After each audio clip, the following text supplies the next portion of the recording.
ver. El siguiente tema dentro de nuestra agenda, que ya nos queda poco, ya hemos avanzado casi todo el contenido del día, sería la parte de pruebas de software en sí. En primer lugar, vamos a hablar acerca de sus objetivos. Aquí los tenemos. Vean que estos son algunos de los principales objetivos que tienen las pruebas de software. Vamos a ver cuáles son. En primer lugar, ellas buscan evitar lo que son las omisiones. ¿Qué significa eso? Que ellas prueban para ver si el software no hace lo que debe hacer. Es decir, si carece de alguna función o no cumple con alguno de los requerimientos solicitados. Eso es lo que se refiere a omisiones. Me pidieron 10 requerimientos, yo tengo que tratar de evitar de que me falte alguno, de que omita alguno. En segundo lugar, tenemos la parte de evitar inadecuaciones. En este caso, estamos hablando de probar si el software hace lo que no debe. Es decir, si provoca efectos secundarios adversos o genera salidas erróneas. Vean que si ven las letras blancas se parecen bastante, pero no significan lo mismo. En la primera estamos diciendo si nos faltó algo. Aquí estamos diciendo si trabaja bien o no. ¿Qué significa esto? Que aquí estamos pensando en si el software, por ejemplo, mi salida debería ser 2 más 2 igual 4 si realmente el resultado que me manda es el número 4. La siguiente, otro ejemplo en cuanto a eso podría ser si el software permite el acceso de usuarios comunes a módulos que sean reservados solo para el desarrollador. Fíjense que eso sería algo inadecuado. En tercer lugar, tendríamos el descubrir errores, especialmente aquellos que aún no hayan sido manifestados. En cuarto lugar, tenemos verificar el rendimiento, encontrar el mayor, o no, verificar no, alcanzar el mayor rendimiento posible. ¿Qué significa esto? Que las pruebas deberían procurar encontrar el mayor número de errores posibles con la mínima cantidad de tiempo y esfuerzo consumido. Una buena prueba debería rápidamente permitirnos detectar los errores o el error al cual estamos buscando. Otra por allí sería mostrar el cumplimiento de los requerimientos, es decir, hasta qué punto el software opera de acuerdo con las especificaciones y requisitos establecidos para él. Fíjense que se parece mucho, ya esto lo hemos hablado al principio, pero hay que seguir revisándolo para que se lo aprendan bien. Vamos entonces. Profesor, Ajá, dígame. eh, lo que usted está mencionando en estos momentos, estos 5 puntos, podríamos decir que las pruebas de software se fundamentan en esos 5 puntos. Sí, sus objetivos. Sus objetivos fundamentales son esos 5. Ya, o sea, yo iba a ese concepto, o sea, se fundamenta en estos objetivos. O sea, Sí. eso tiene que ser básico para toda comprobación. Para toda prueba, acuérdate que la comprobación es un Perdón, proceso. ya. Acuérdate que la comprobación es un proceso más complejo que incluye varias pruebas. No es una sola prueba independiente, sino son varias más el proceso que las acompaña. Porque el proceso de comprobación incluye, por ejemplo, la detección de las necesidades, la preparación de la prueba, la selección de los datos de prueba, la construcción de la prueba, la aplicación de la prueba, el levantamiento de los resultados, el análisis de los resultados y ¿cómo se llama esto? El hacer las correcciones pertinentes y el registro de todo lo que se hizo. Ya, entonces eso quiere decir que es parte de ese concepto abstracto que usted nos habló, llegando a esta implementación, vamos a llamarla intangible, ¿no? Pero tangible.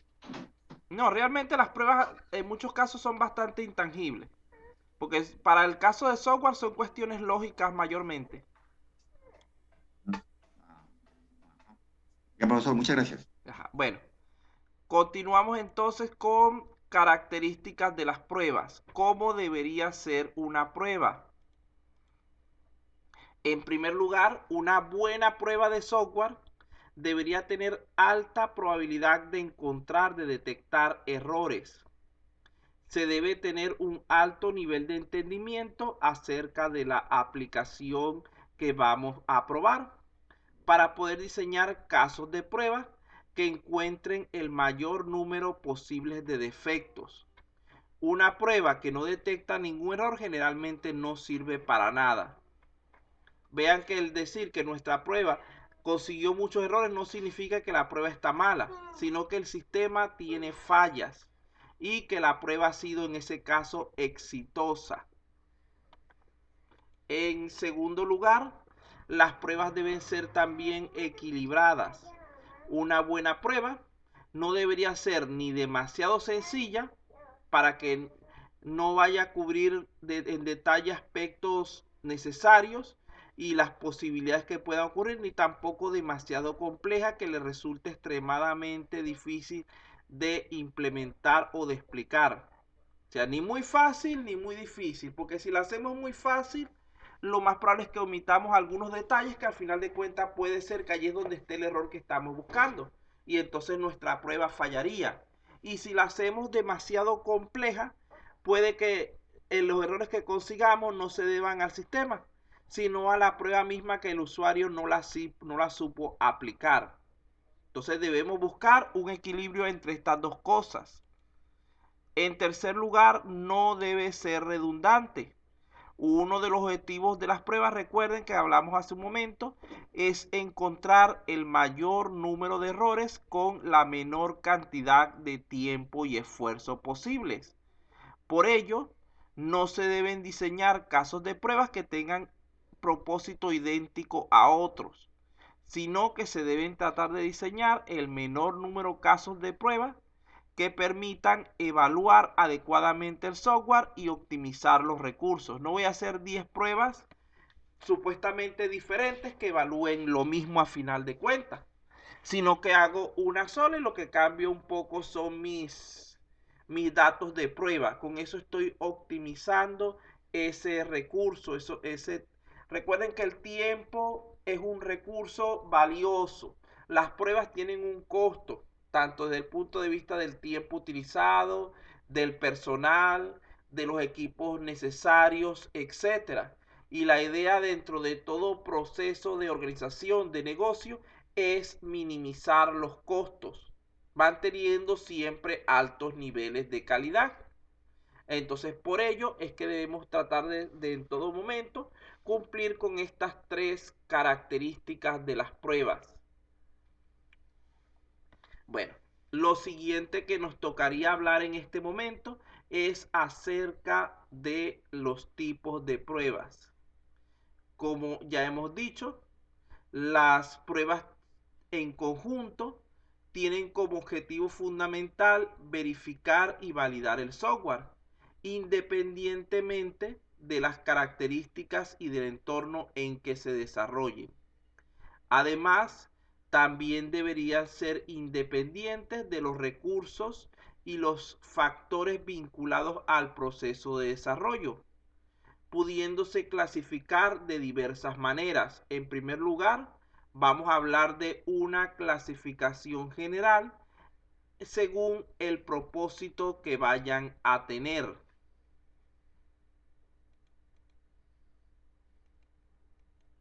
Desde un punto de vista general, de acuerdo a su propósito, las pruebas pueden clasificarse en pruebas de funcionabilidad, de usabilidad, de fiabilidad, de rendimiento y de soportabilidad. Hay muchas otras clasificaciones y nosotros vamos a ver creo que un par más de clasificaciones durante este curso. pero de momento la que nos interesa es esta. Cada uno de estos tipos, a su vez, puede ser también clasificados en diversos subtipos de pruebas, según sus características específicas. Ahí caeríamos en algo similar a esto. Vean que cuando hablamos de pruebas de funcionabilidad tenemos tres subtipos: función, seguridad y volumen. Cuando hablamos de usabilidad tendríamos, no, aquí no tenemos ningún tipo por el momento. Cuando hablamos de fiabilidad hablaríamos de estructura, integridad y estrés. Cuando hablamos de rendimiento sería la parte de benchmark, contención y carga. Cuando hablamos de configuración, de soportabilidad, estaríamos hablando de configuración e instalación. Aquí en usabilidad, si queremos colocar uno, podríamos decir una prueba de interfaz gráfica, es decir, de apariencia, y otra de curva de aprendizaje. Pero por el momento no quise incluirlas para no complicarles demasiado la cuestión. Entonces, cuando hablamos en primer lugar de las pruebas de funcionabilidad, estas están basadas principalmente, como han de suponerse, en los requisitos funcionales del sistema. Vean que las pruebas de volumen, por ejemplo, están enfocadas en verificar la habilidad del programa para manejar grandes cantidades de datos, tales como datos de entrada, de salida, datos residentes en la base de datos, etcétera. Entonces, estas están enfocadas en la cantidad de información que puede procesar el sistema. Cuando hablamos de la parte de función, decimos que estas son pruebas que se concentran su atención en la validación de las funciones, métodos, servicios, procesos, casos de uso que va a utilizar o que va a realizar el sistema. Cuando hablamos de la parte de seguridad, estas son aquellas que buscan garantizar que los datos o el sistema sean accedidos solamente por los actores adecuados, es decir, por los usuarios con los privilegios correctos. Entonces, allí tenemos las tres primeras. Cuando hablamos de la parte de usabilidad o pruebas de interfaz, pudiéramos evaluar aspectos tales como los que tienen en pantalla. Son pruebas enfocadas a factores humanos, es decir, no funcionales, tales como aspectos estéticos, es decir, la apariencia, consistencia de la interfaz de usuario.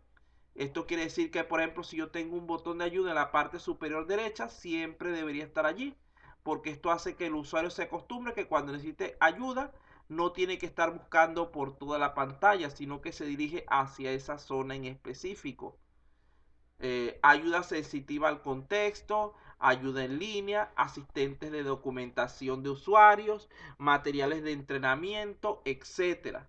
Vean que ahí estamos nombrando todos esos elementos de tipo no funcional que son necesarios para el correcto aprovechamiento del sistema, ya que si el usuario no está calificado y motivado para utilizar el sistema, es muy probable que dicho proceso termine fracasando.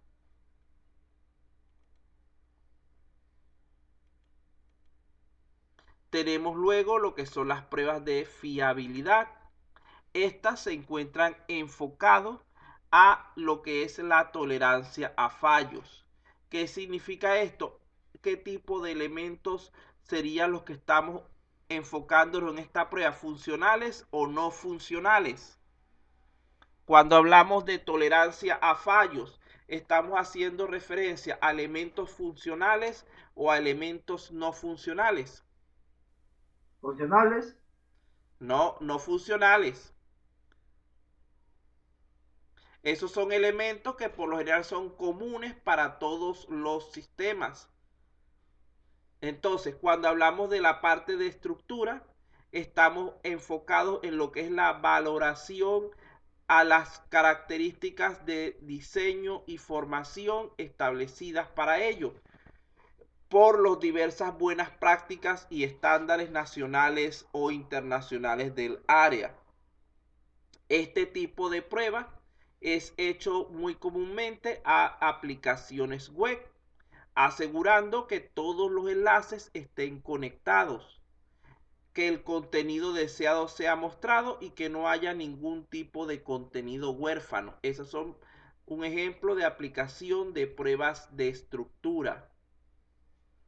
Cuando hablamos de pruebas de integridad, estas se encuentran enfocadas a la valoración exhaustiva de la robustez del sistema, es decir, a su resistencia ante fallos, a que si se cae, él pueda volver a su funcionamiento normal sin ningún tipo de problema secundario. Cuando hablamos de las pruebas de estrés, estas se encuentran enfocadas a evaluar cómo el sistema responde bajo condiciones anormales.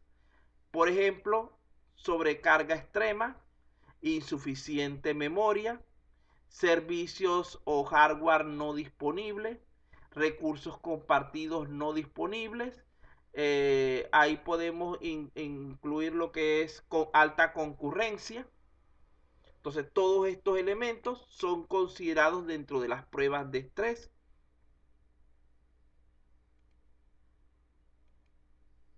La siguiente clasificación serían las pruebas que miden el rendimiento. Tenemos en primer lugar las pruebas de benchmark.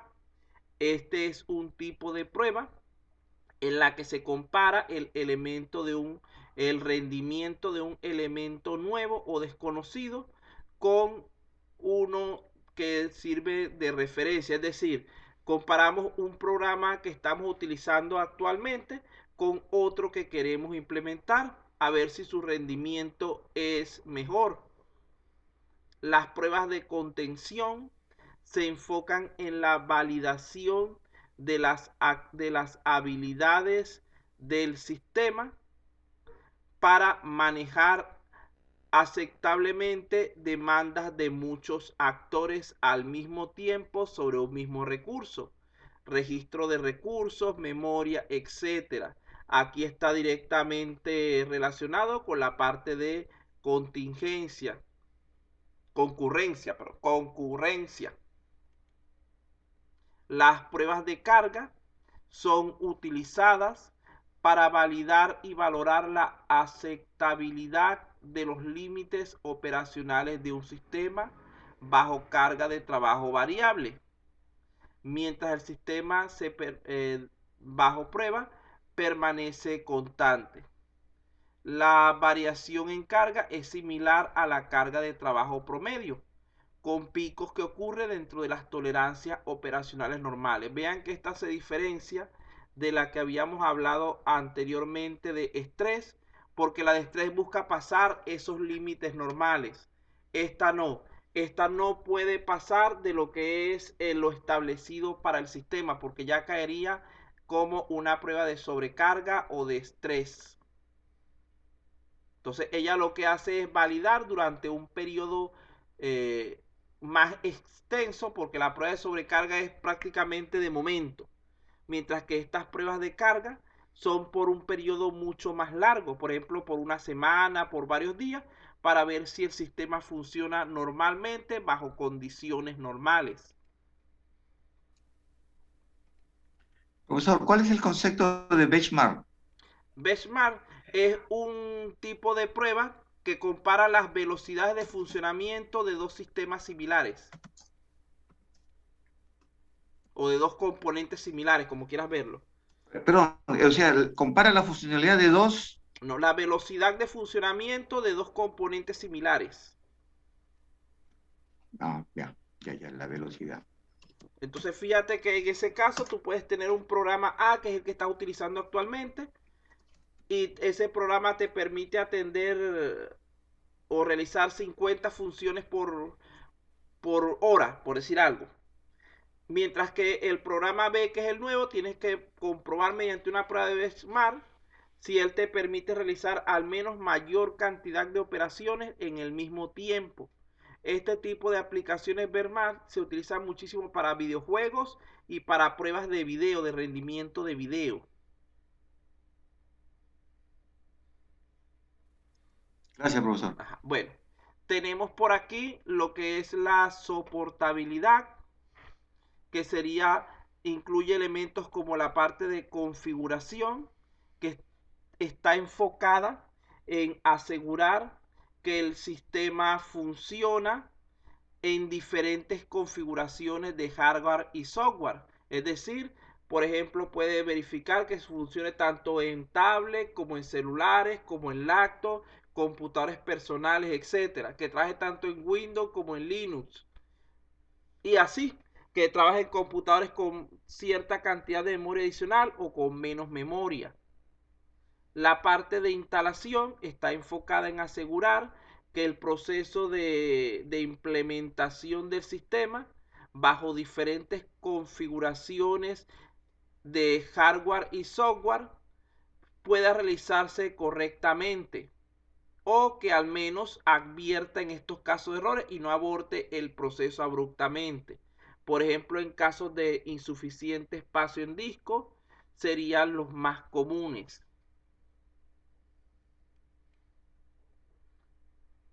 Como ya les dije anteriormente y veremos más adelante, existen muchísimas formas de clasificar las pruebas, dependiendo de sus características, de sus propósitos, del momento de aplicación, etcétera. Esto solamente es una de ellas. ¿Alguna pregunta o comentario al respecto?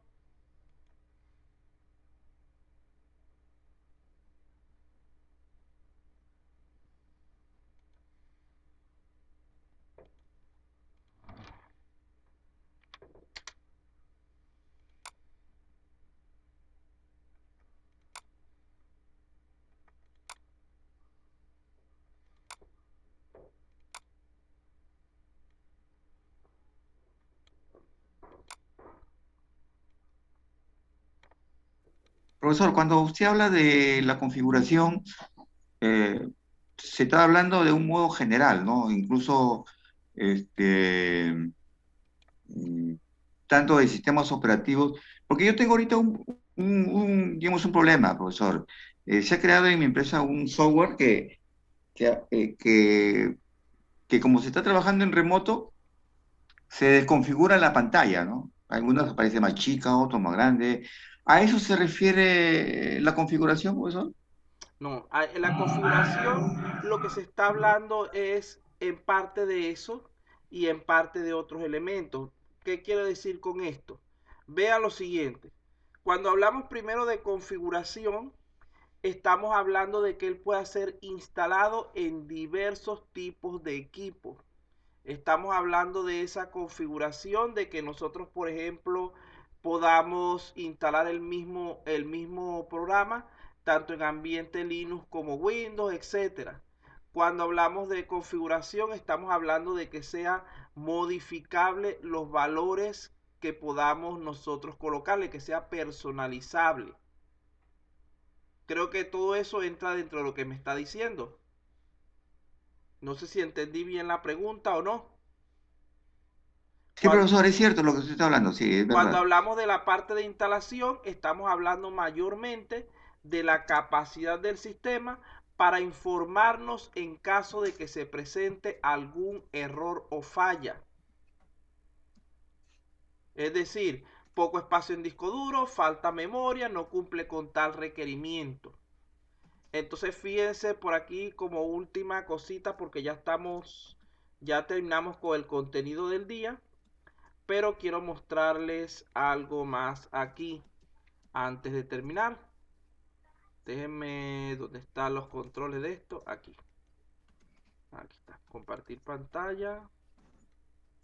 Y lo voy a pasar aquí. Vamos a ver algo rápidamente, que tenemos todavía unos 15 minutos para ver cómo nos va. Detengo la grabación.